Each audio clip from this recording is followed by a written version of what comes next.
Every student learns at a different pace, yet our education system would have us believe that one-size-fits-all curriculum can cater to the needs of every student. When we hoard everyone together regardless of how well you follow the material, we're neglecting everyone in the classroom. How does that government propose we change this? 3 points in our model. There will be multiple independent streams. For example, a student will be placed on a higher math stream and a lower science stream, and students can fluidly move between streams based on regular performance reviews, allocating them to a suitable stream, and teachers will be trained to give stream-specific classes. A teacher who will work with fast learners can give them competitive environments and challenging material, while teachers in lower streams will employ alternative teaching methods and provide individualized attention.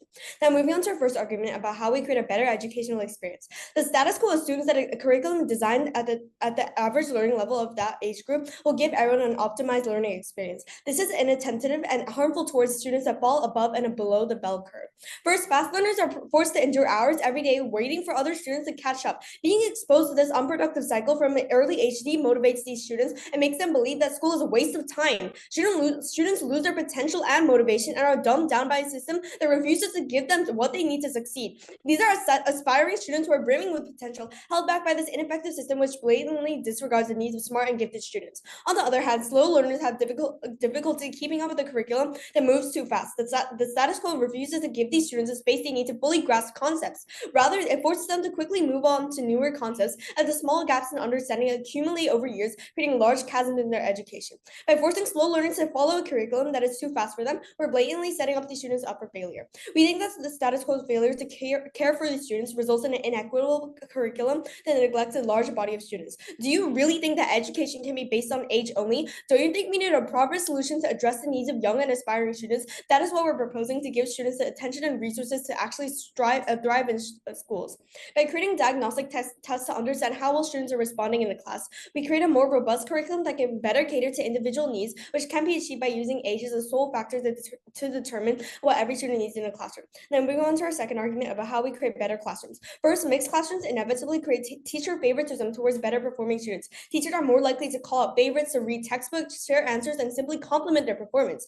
Teachers gravitate towards these behavior because focusing on a student who is attentive and has all the answers makes the class easy to teach. Even though most well-intentioned teachers gravitate towards the path of least resistance, this kind of favoritism takes attention away from less attentive students who actually need this personal attention of the teacher to be encouraged to take an active interest in the learning material. Second, interaction amongst younger students of vastly varying ability is harmful to slow learners. They learn the same material as other students but walk away with far less understanding. When this is constantly exposed to other students, especially at a young age, this leads to the stigmatization of the individual being slow and academically ungifted. This is harmful to the student's sense of self-worth, and internalizing the differences that they observe every day in the class leads to slow learners giving up on learning itself. Favoritism and learning ability only take attention to students who actually need help and attention from teachers, which is solved through our model. Teacher favoritism towards star pupils is less likely to occur because teachers can no longer subconsciously rely on a high-performing student and plow through classes without paying attention to other students. Students will not be pitted against classmates that are far better than them, allowing them to build confidence with a safe space of similar peers. You can literally see students calling each other out for being less academically gifted, with tensions between higher and lower performing students arising when attention is diverted and turned to already well-performing students. When in our model, students are only aware that slower students are being placed on a lower stream, and they're not directly placed in specific situations where a slower student might make the mistake that faster students think of as being slower and inept. Even the average students will benefit as they're exposed to better competition within their class or peers. So what we're saying is, like, we're eradicating teacher favoritism. We're giving these students the specialized attention they need to successfully learn and understand the learning material, while being able to build productivity and motivation to actually effectively learn in these schools. Thank you. Very proud to propose. In many nations around the world, particularly within Asian societies like South Korea and China, success is often narrowly interpreted as academic conduct. So team opposition believes that equating success solely with academic achievement overlooks the importance of diverse skills, talents, and experiences that contribute to a well-rounded and fulfilling life. So we prefer the current society and the status quo, where students are not classified into high and low points solely based on academic achievement. So before we get into an argument which is built around this premise, I would like to clarify 2 points. So first of all, Gov has stated that class needs to be divided into classes that suit the individual ability of students. So this may be helpful, but it does not fit in the purpose or rule of a school. So school needs to help students develop socialization skills and important moral skills, whether or not their ability is high, average, or low. So as we know, society is not perfect, far from perfect actually. To deal with these societies, school needs to prepare you to deal with society. So for example, you go into a company and you're doing a project with the company. So and let's say that your teammates have a low level of skill based on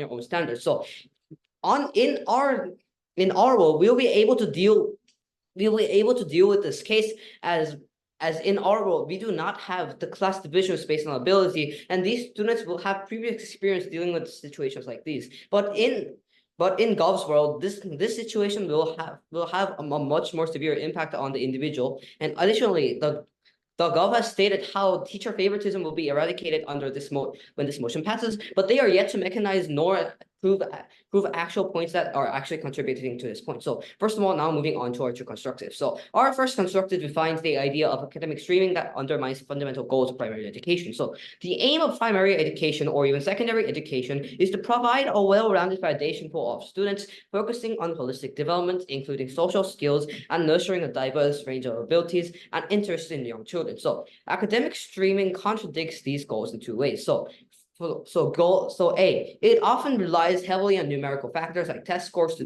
determine a student's placement. So what I mean by this is that these tests typically focus on core subjects like math, science, and solid subjects. So assessing students' abilities in areas that can be quantitatively measured rather than other important but intangible values like cooperation and morality. So it places the teachers, especially in lower level classes, under immense pressure to improve their student test scores. So they need the need to demonstrate tangible process can compel teachers to focus primarily on boosting test scores rather than addressing the diverse learning needs of their students or promoting a more well-rounded education, which is what opposition strives to do. So the impact of this is that students from a young age are more likely to be programmed to adopt societal values where academic achievements are seen as the highest form of accomplishment and over other intangible values that primary education should cherish. Now moving on to our second argument. So our second argument involves the idea that academic streaming discourages exploring diverse talent. So when students are placed into physical classes based on academic ability, it can foster a sense of superiority and inferiority among students. Such visible division creates an environment where students are judged and valued primarily on their academic achievements rather than unique individual capabilities that we prioritize. This happens for three reasons. A, exceptional talent in areas like music or sports may be deemed less important because they are not factored into these streaming decisions. B, even if some students show exceptional talent in non-academic areas, it becomes difficult for them to get support from school. This is because streaming is most likely to result in a disproportionate allocation of resources and attention to academic subjects. So as a consequence, parents have no interest in allowing their students to explore different talents when their children may be put in an inferior class. The impact of this is that the development of a diverse and inclusive learning environment will be hindered and discouraged because of the great fear of being labeled as inferior is greater than this positive case. Education is important. Opposition cannot be at education as a meteor point in today's debate. What does that three things? Firstly, I'd like to talk about socialization and how we're willing to trade off it. Firstly, as we mentioned in our model, there are many independent streams for different subjects, meaning that students interact with a mixed cohort of students who may have varying levels of proficiency across subjects. Secondly, we think personality development or teamwork and other things are usually not based on age, especially at a young age. Kids don't care a lot of age in the first place. Also, let's talk about weighing here. Even if socialization in school is something that can only be done under opposition world, we still win. Socialization can be done outside of school in places like the playground or even during breaks. Education, on the other hand, can only be done inside of school. Sure, the rich can go to academies, but the poor can't. School is the only source of education the poor can get. Socialization can be done later. Also, the same quality of education can be done only in school. Maybe there are academies, but again, only the rich can afford to attend academies in the first place. However, socialization can be done everywhere to everyone.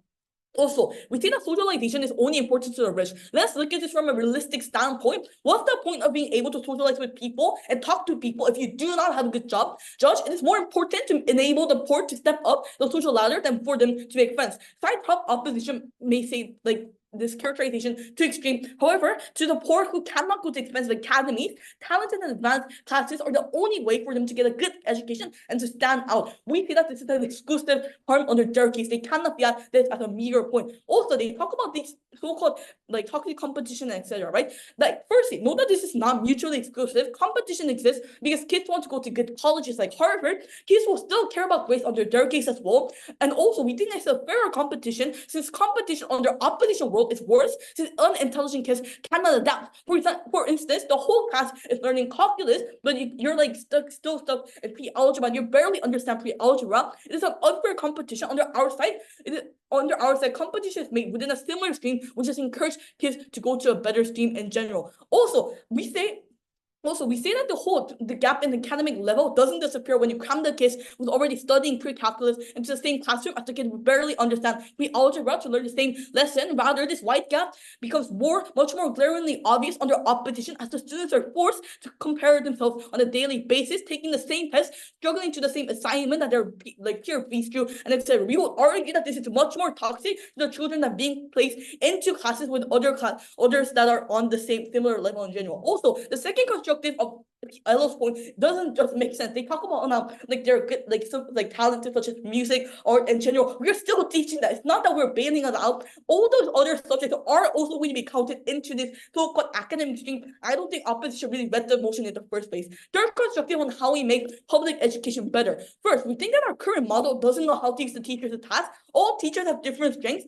Some teachers are better at leading highly competitive and debate-oriented classroom environments. Some teachers are better at connecting with at-risk students and helping them not drop out of school or form emotional bonds with students. Our current system is failing because it matches teachers and students arbitrarily. This is problematic because A, this is just unfair. Some students get what they need while others just don't, which results in unequal educational services that are left to chance. B, this is inefficient. We're not fully utilizing the human resources we have at our disposal. Our model does two things. First, C, teachers are chosen to receive training based on the stream-specific curricula they're expected to teach. B, they're allocated based on their strength and training and build experience in teaching a specific group of kids. The impact of this is that we utilize teachers better, providing much better output with the same teachers. Furthermore, smarter, more motivated individuals will pursue a career in public education because they can play into their strengths. Second, we think that there's an outflow of talented students from affluent backgrounds whose parents are opting for homeschooling on private schools because they don't view public schools as being competent or competitive. Our model reinstills trust in public education because parents understand that higher streams provide competitive environments and competent teachers. Hence, we stop the outflux of talented students. We prevail. Thank you. Before we move on to our team's rebuttals and our last argument, which is academic streaming strengthens dependency on private education, let us clarify the purpose and the main goal of education is. Yes, education can be about acquiring basic knowledge and making more knowledge about academics, yet we believe that building character identity and developing socialization skills is important and is equally essential as well. And let's move on to our team's rebuttals. There are 3 rebuttals for the previous speaker. First, the previous speaker has stated that students, high-level students should hear lessons with high levels, and students who are not really good at studying should listen with those students. Yet we disagree with this point. Why? We believe that our role should be rather focusing on developing socialization skills simultaneously. Why?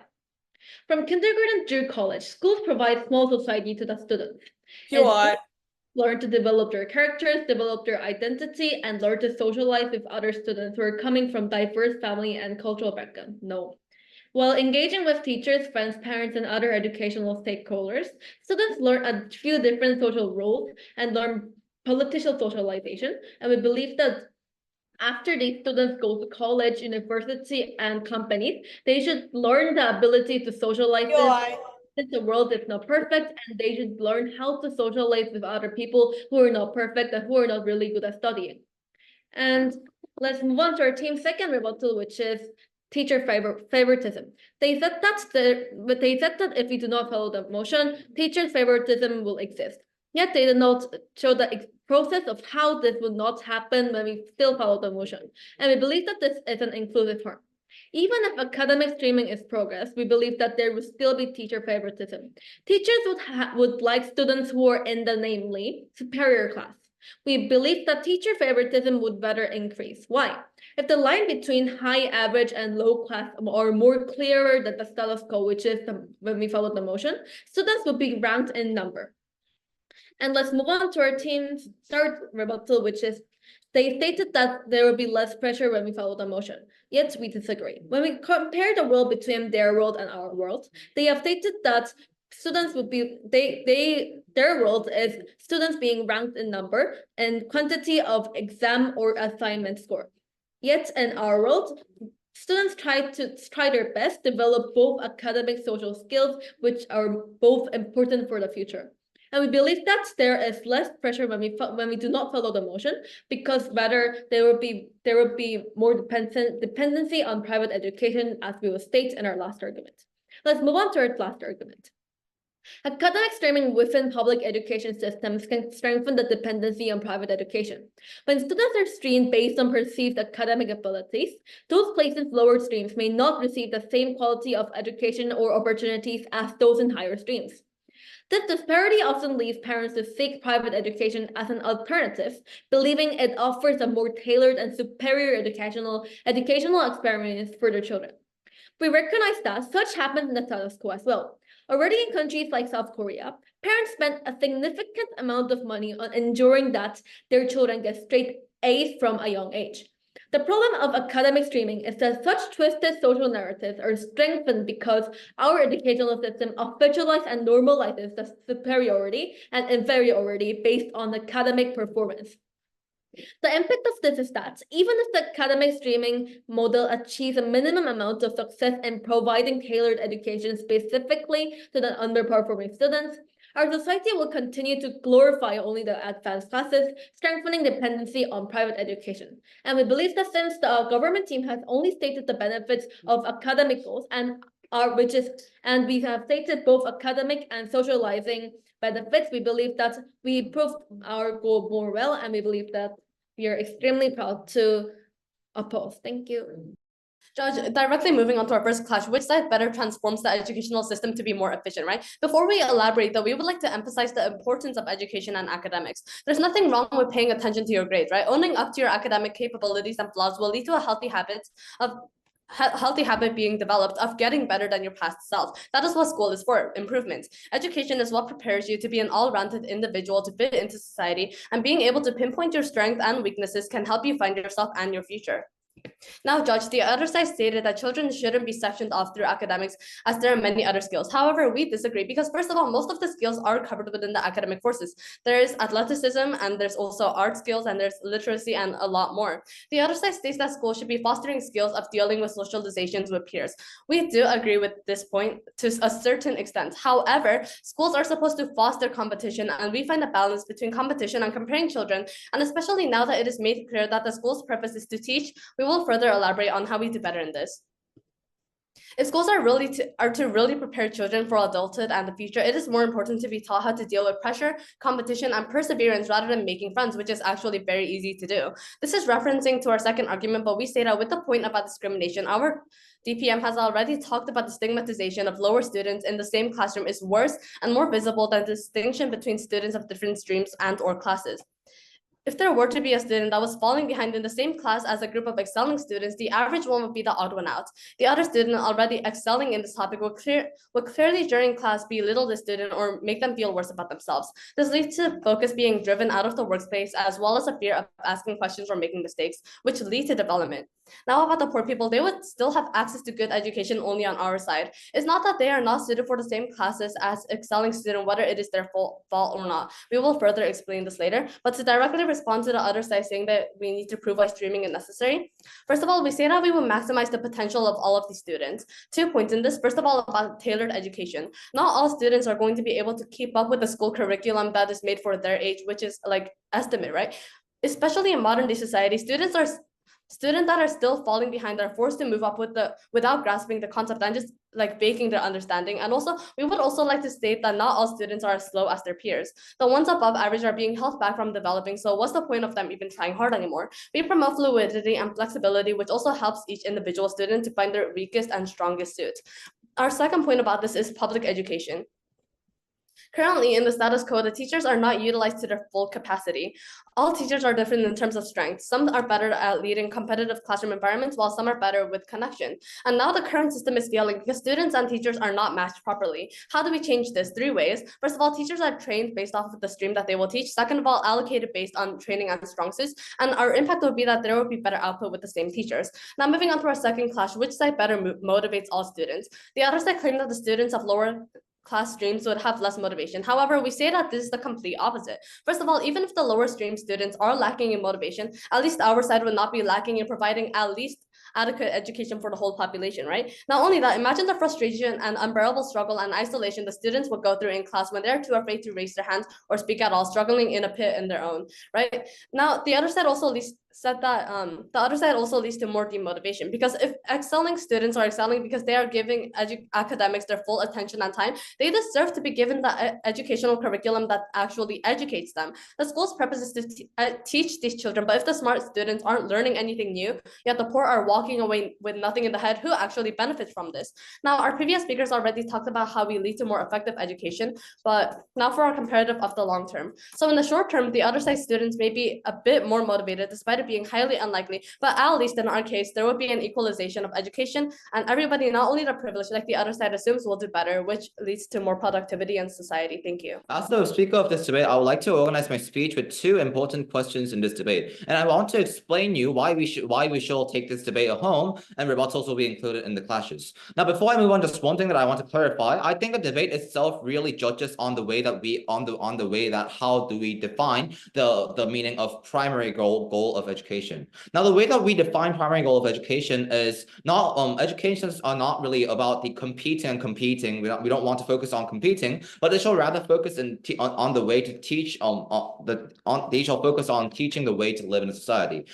Josh, school as in the prime congregation of public education shall at least would focus more to the way to live in a society, but they won't actually focus on the competitions. I mean, why would they?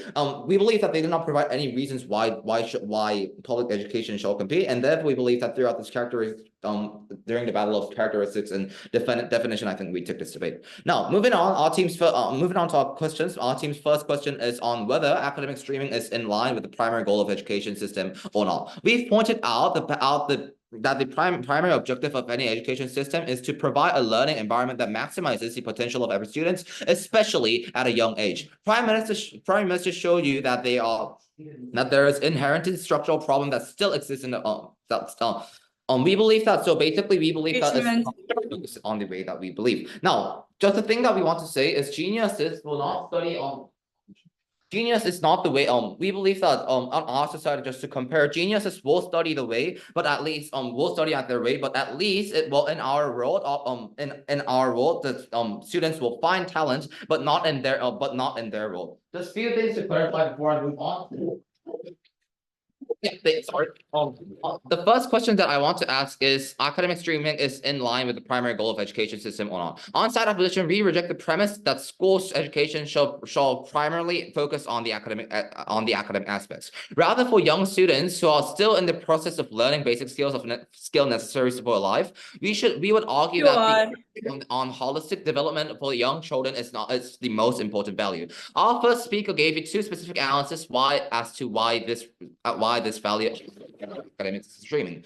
A, the method only focuses on areas that can be quantitatively measured rather than other important intangible values like music and arts, which means it'll discourage students to focus at their talent, but it'll just make them compete and study, which is a bad thing. Teachers will compelled to focus on teachers will be compelled to focus on boosting scores rather than addressing the diverse learning needs of their students. Now, the only thing that we heard from proposition is the importance of competition. We believe that, as we told you, the reasons why school focus on teaching the as we told you the reasons why school focus on the way of teaching the teaching fairly to society, we believe that they would more focus on these parts, not in the way of they won't actually focus on competing. Now, even they're true, we believe that they just only talked about the importance of competition, but they do not tell you the reasons why competition is needed when it comes to public education. Now, moving on to my final question, I want to talk about the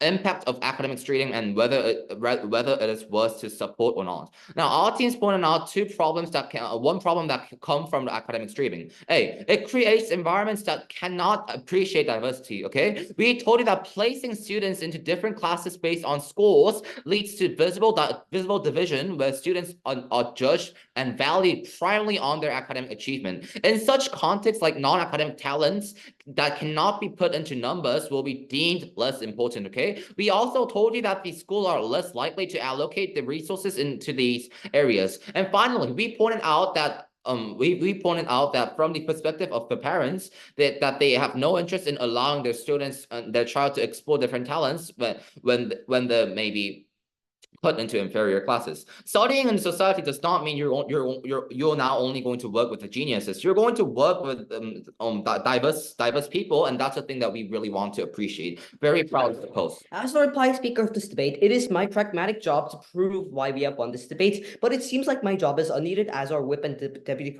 deputy leader of opposition has already picked apart government side's points. So first of all, we would like to clearly state that yes, competition is important, but yet it is achieved by collaboration or competition in our case, which is also socialization skills, which we intend to prioritize in this debate. Now moving on to our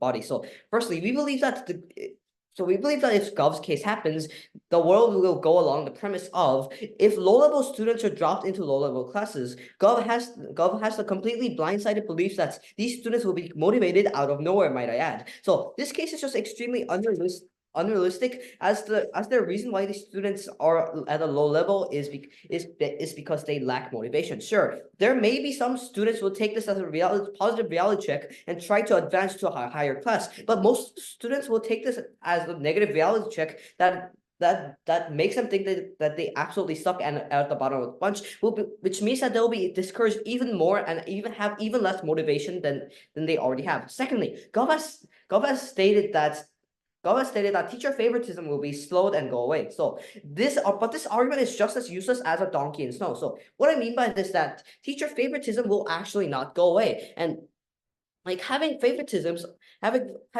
are a habit that everyone has. Plus, each class will be balanced, sure, but at what cost? There will be students that are always above standards in each and every single class. So I believe that because of this, teacher favoritism will not actually go away, but instead actually happen even more because there are even more class divisions, which means class favoritism will not be solved. Thank you. Let's be real, if you are unintelligent, you're gonna feel bad and demotivated anyways, even under their case as well, even under our case as well, because everyone near you are succeeding and you're not being able to do so and you're slow right now. Then because that's a reality, right? Then the next question is, which side is able to solve that faster? Today's debate is not about who can prove the demotivation point, because demotivation is a deadlock that will happen on both sides. The next question is, which side can solve that faster? And I think our constructive already proved to you that we create a better educational field. Before anything, I want to restate what DPM told you. Rich kids don't consider schools important because they don't trust it. School's image under a status quo is that they're bad at teaching. Hence, socialization also doesn't happen because they don't focus much in school and instead do all the things at the academy instead. Since we enhance trust of schools, rich students also appreciate social experience in school and more. This firstly disproves their constructive, but glorifies our constructive. I have only one issue in today's debate. Let me explain why. This debate should come up to two issues: socialization versus education, and which side is able to create better education. But the thing is, from LO's speech, they just dropped the better education argument and start to say that, okay, you have education, but we have socialization, and socialization is more important. Yeah, so we take the first issue intuitively. First, then let's talk about the other issue of socialization versus education. Note that socialization can be done outside of school or even inside of school breaks. Even if we were to agree that this limits interaction across academic abilities levels in class, we think that just like schools, it's not only about academics, Like, but school also doesn't only consist of classes. There are club, sport, free periods, and etc., where students are given plenty of opportunities to interact. DP already proved this. Like, most of the socialization in school happens during break, right? If you're talking and socializing with your friends during class, that's a separate problem, right? But also note that education can only be done in school since poor cannot afford academy. That is the way. Education is inaccessible to poor outside of school. Socialization can be done later. Also, I don't think socialization is as important because if you're poor, you want to go to good college and get a good job first. Socialization is an exclusive benefit towards the rich, not the poor. In the vulnerability calculus, even if we play their game, benefit is exclusive only to the rich. They harm the vulnerable poor. Art and music is not considered important under their case as well. I mean, if we get a C in math, we're scolded, but if we get a C in art, we're kind of okay, right? I think their case is just very contradictory. Prevail.